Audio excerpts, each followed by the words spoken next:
నల్గొండ జిల్లా మిర్యాలగూడ పట్టణం పరిసర ప్రాంతాల్లో దొంగతనాలకు పాల్పడుతున్న ముఠాను పోలీసులు అరెస్ట్ చేశారు.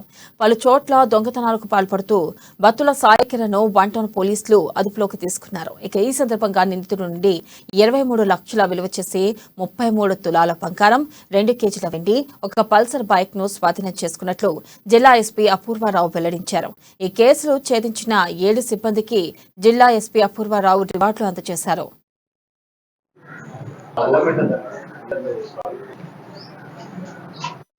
ఉదయం 6 గంటలకి మిర్యాలగూడ 1 టౌన్ పోలీసులు వెహికల్ చెకింగ్ చేస్తున్న సమయంలో ఒక అతను సస్పిషియస్ సర్కమ్స్టాన్సెస్ లో కనపడడంతో ఆయనని పిలిచి మాట్లాడితే అతను పేరు బాతుల సాయి కిరణ్ అని తెలిసింది. Aged about 26 years. ఇతను ప్రకాష్ నగర్ మిర్యాలగూడ టౌన్ లో ఉంటాడు. యాక్చువల్ గా వాళ్ళ రెసిడెన్స్ చందంపేట్ మండల్లో నల్గొండ డిస్ట్రిక్ట్.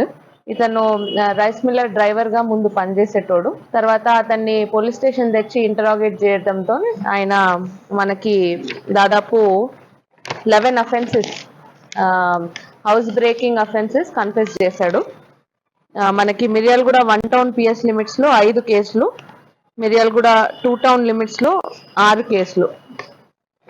దీంట్లో మొత్తం కూడా 33.5 తులాస్ గోల్డ్ రికవరీ అయింది. అట్లాగే 2 కేజీల సిల్వర్ ఆర్నమెంట్స్, అట్లాగే ఒక పల్సర్ బైక్ ఇతను యూజ్ చేస్తాడు అఫెన్సెస్ కమిట్ చేయడానికి.